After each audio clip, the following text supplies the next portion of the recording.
Hello, we are back for another episode.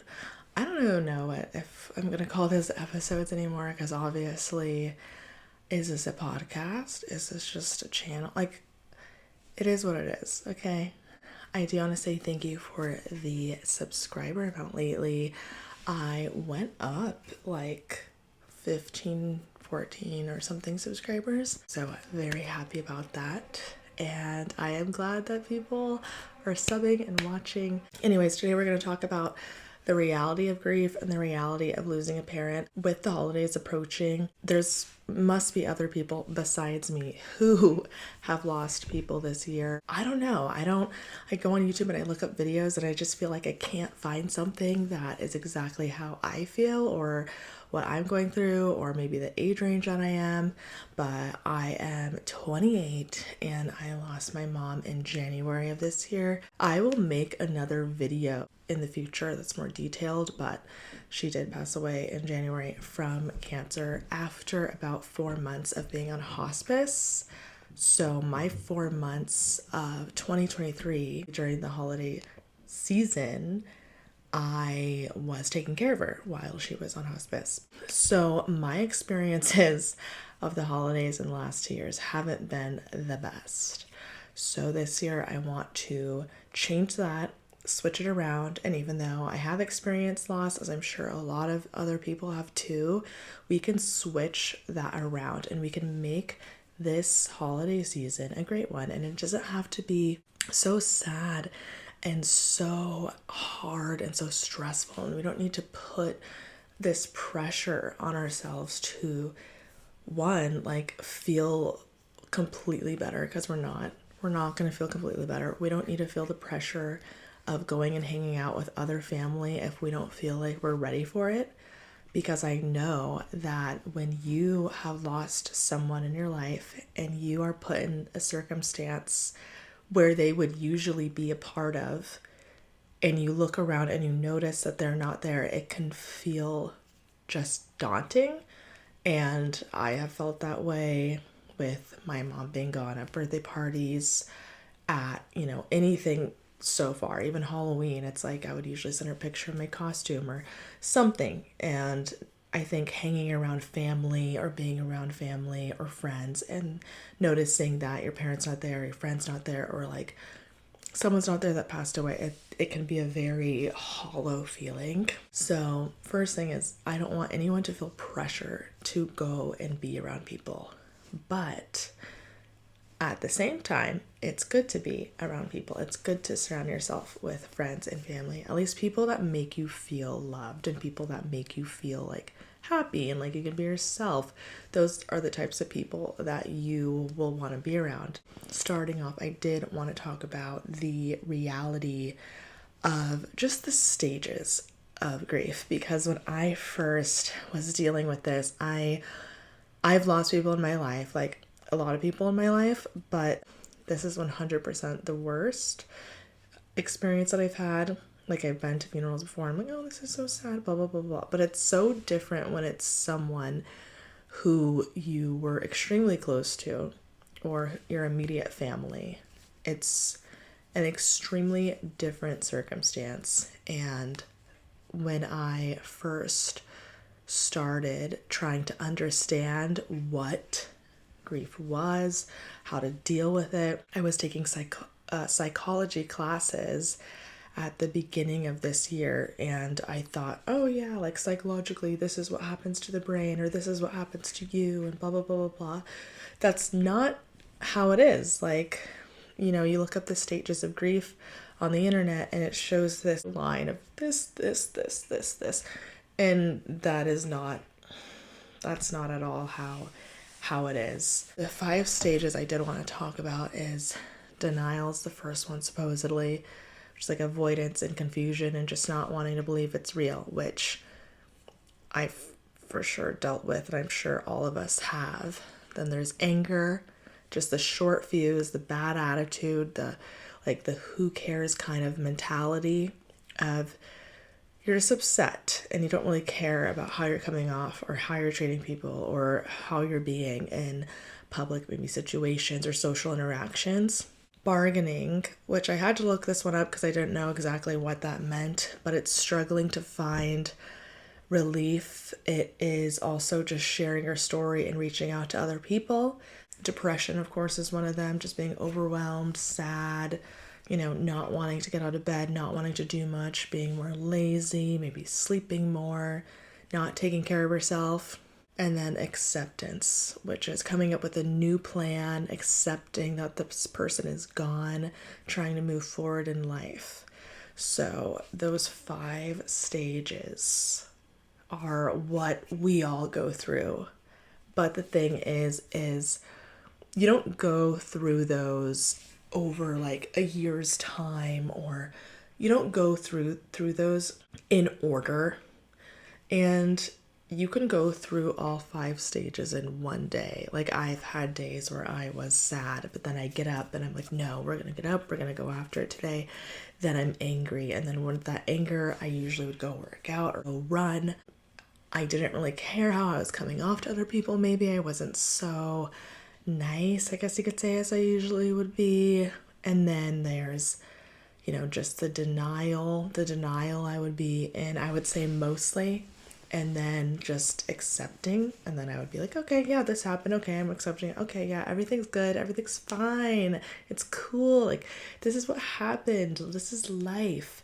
And I kind of was like that for a while. And then all of a sudden you hit this dead stop and you're like back to being depressed or randomly very upset or angry. Like, if you see someone out maybe with their parents and you're like, well, my parent I'll never be able to do that again because my parent is not here and they're not coming back. And I'm 28 years old, and I'm sure a lot of people have lost people like in their younger years or early adulthood. But I would say I am definitely young for losing a parent, and I know that there's a lot of people out there that are going through the exact same thing as me, and sometimes it's going to be hard to find people that are going through the exact same thing or that maybe want to actually talk about it. But like me, if you're going on the internet and you're looking up grief and you're looking up symptoms and you're looking up like when you're gonna get over it, obviously you're never going to get over it. And this is the first holiday season that I am experiencing without a parent.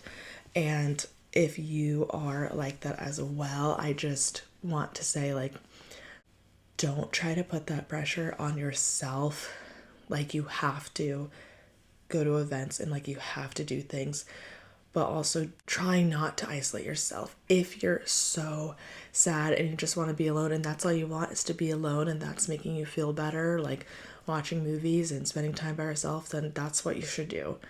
And if you feel sad and alone, but you want people around you, obviously, then don't be afraid and reach out to a friend, reach out to, another family member of yours. Try to see if that random aunt or uncle or whatever is doing something for the holidays that you can go and be a part of. Like, reach out to people and like let people also be there for you. Also, don't feel bad if you can't go and do something, and don't let your boundaries be pushed by other family members that are telling you, oh, you need to be here at Thanksgiving, you need to be here at Christmas, you need to. And it's like, no, you need to do what's best for you because you're the person that's going through something. And although everyone else in your family probably is, you need to take care of yourself at the end of the day. You need to watch out for what you want and what's going to make you feel the most comfortable.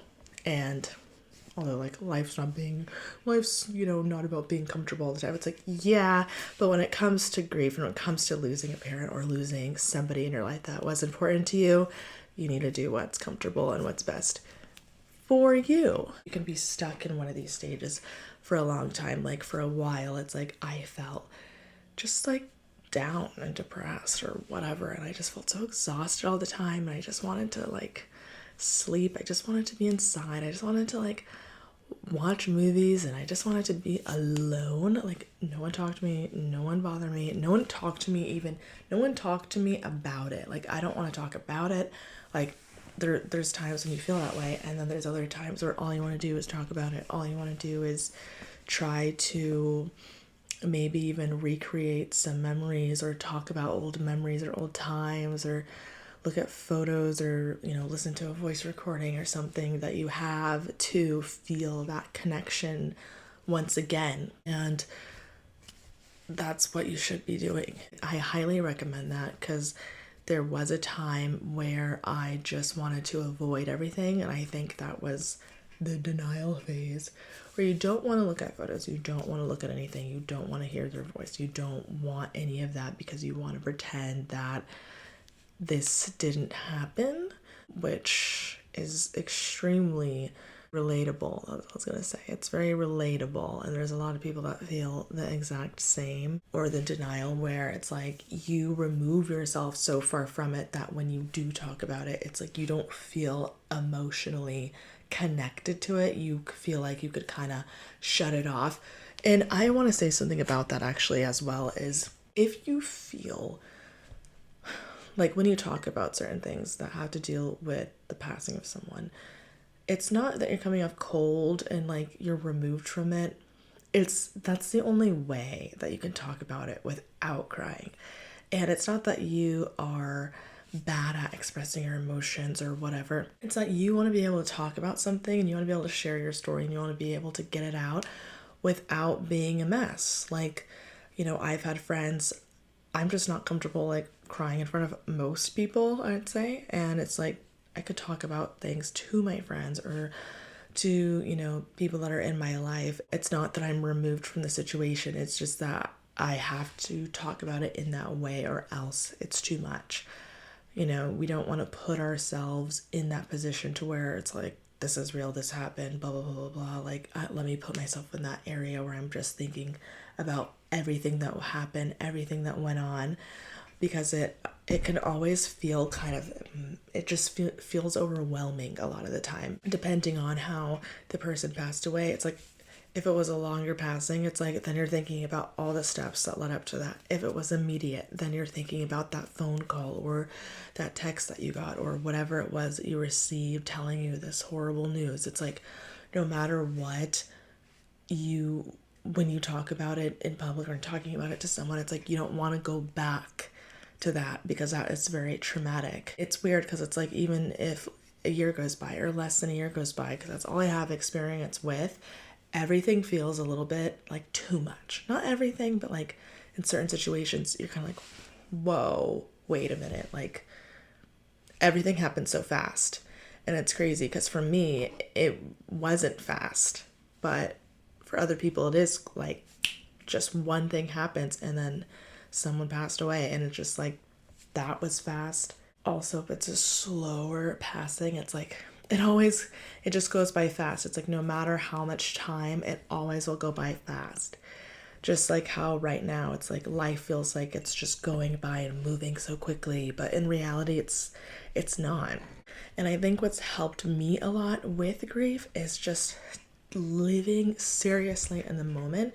It is very, very hard to do, extremely hard to do, but living in the actual moment and trying not to rush and thinking about the future, living in the moment. And then also, I think just talking about and even journaling about the past of when this person was either you knew they were going to pass away or they were sick, or even the moment about when it happened, or if it was immediate, that day of when it happened. Like, what did you do in the morning? What happened? Who called you? When was the news? Like, how did the, funeral go? All these things, like thinking about that and writing it down, I think is important because it shows you like this happened, but then all of these other things happened after that.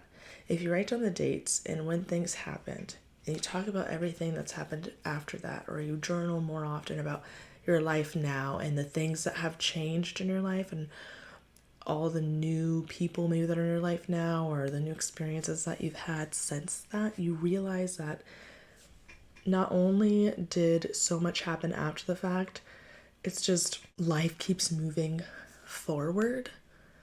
And that's something I had to realize is even though this happened, like life keeps moving forward. And even though it feels like, whoa, slow down, it happened so quick. Oh, I'm moving on too quickly, or I'm overstimulated, things are moving forward too fast. The truth is that it is, but it's also not. Because you're just living your life and you're learning how to live your life now with this grief, because you will never be the same. Like, I know I will never be the same, and that could be for the best, honestly, because going through things makes you a stronger person. Of course, it makes you a different person, and you appreciate life in different ways, and you're not so afraid of certain things, and you don't care so much about certain things, because at the end of the day, it's like you lost someone, so you're gonna pass, you know what I mean? Like, not to be morbid, but it's like, it's just, as horrible as it is a part of life. The more that you realize that it is, and that you're going to lose more and more people, I think the earlier that you find out what it's like to genuinely lose someone, it's not going to make it easier when it happens in the future, but you're going to know how to handle it a little bit better. Ignoring it, of course, isn't going to help you. You have to think about it, but it's not sitting in bed and thinking about it. It's when you think about it, or when the thoughts come to you, you're not pushing them out. If a thought comes to you that you want to cry, you want to be sad, or like you're thinking of memories, it's like, no, sit there, think about the memories, cry, think about it. Like, let yourself feel those feelings, because you're not going to cry forever. And I used to think that. I used to think, if I cry and I accept this, I am going to be on the floor sitting here. I feel like I'm at a bottomless, like, literal pit. Like, I'm just going to keep crying and crying and crying and crying and crying and crying. And if I cry, that means I'm accepting the fact that this happened. And it's really not, because it already happened. It happened already. Whether you accept it or not, it happened. And when you sit there and you cry about it and you let yourself cry about it, that's just letting yourself feel those emotions is, even though it feels so dark and sad in the moment, will make you feel better. Every single time that I have cried, or I've had a good cry, or I was, let myself be upset, I always felt this relief after. I just felt a gigantic relief. And if you don't, let's say, if you don't feel that relief, the thing is you're not going to be crying forever. You're not. It's not going to be a bottomless pit. You're not going to feel this way forever. Eventually, things will get better. And I think what's helped a lot for me, not just only crying, but it's like setting aside time to be upset. And this isn't even to just cry. It's just to think about what you went through, what happened, how are you feeling, and giving yourself the space and just giving yourself accountability for what happened and what you went through, and how much you have already moved forward in your life after this event has occurred. And even if you haven't, even if you're sitting in bed, you're crying, can't get up, whatever, you are at least letting yourself rest, letting yourself relax, letting yourself grieve. Eventually, though, you gotta get up. You gotta get up, because this person wouldn't want you to be in your bed and feeling this way. They would not want that for you. They would want you to be up. They don't want you to be living your life just as you would if you passed away and you saw your family member crying in bed forever about you. You would not. You'd want them to get up. Unless it was your ex. Unless it was your boyfriend. They're like, oh, you can cry as long as you want. You're not going to find anybody better than me. You can stay single forever. I don't care. That's how I be. Yes. With the holidays approaching, with everything approaching, I just want us all to not put that pressure on ourselves, and to let ourselves do what is going to make us feel comfortable. Because if you're dealing with loss, you need to do whatever it is that's going to make you feel comfortable during these times. Because like I said before, it can be harder to be around a big group, or a big, your family, and that one person's gone, and it's like all you can think about and all you can see is that person's absence. Do what is going to be best for you. And if your family is this type of family that's like, you are not missing this, you have to come no matter what, and you have no choice, then you go. Stick by the side of the family member that makes you the most happy, that makes you the most comfortable, or you invite a friend, or you invite a partner. Try to make yourself comfortable in this event, even though it's going to be hard. And if you need to spend time by yourself, you can go to another room at the event. Be like, I need a second. Take your time away and let yourself recover. Because I've had circumstances like this, especially like right after my mom passed. I remember people came over the house, everyone's there. Some people like that weren't as close to my mom were like actually having a good time, and all I could think about was like, my mom's not here at this event, and this is not okay. This is not okay. Like, and I would go to the bathroom and I would cry and I'd get upset, or I'd go to the bathroom and I would just like breathe and just do deep breaths and like, I just need to get through this event. I just need to get through these next few hours, and then I can go home and be by myself and relax and spend, you know, the next day doing whatever I want to do, or, you know, trying to think of ways like, I just need to get through this day, and then I could go do something else maybe that I want to do. Or even if my next day is busy, it's like, give myself at least 1 hour or something to just sit and do nothing, absolutely nothing, because it is exhausting and it is draining to have to go to events and pretend to put a smile on your face, you know. But I had to do that multiple times, and it's just like, you don't have to sit there and put a fake smile on your face. You can sit there and not be the most happy, because people understand exactly why you're not happy, and if they don't, then they're stupid and forget them.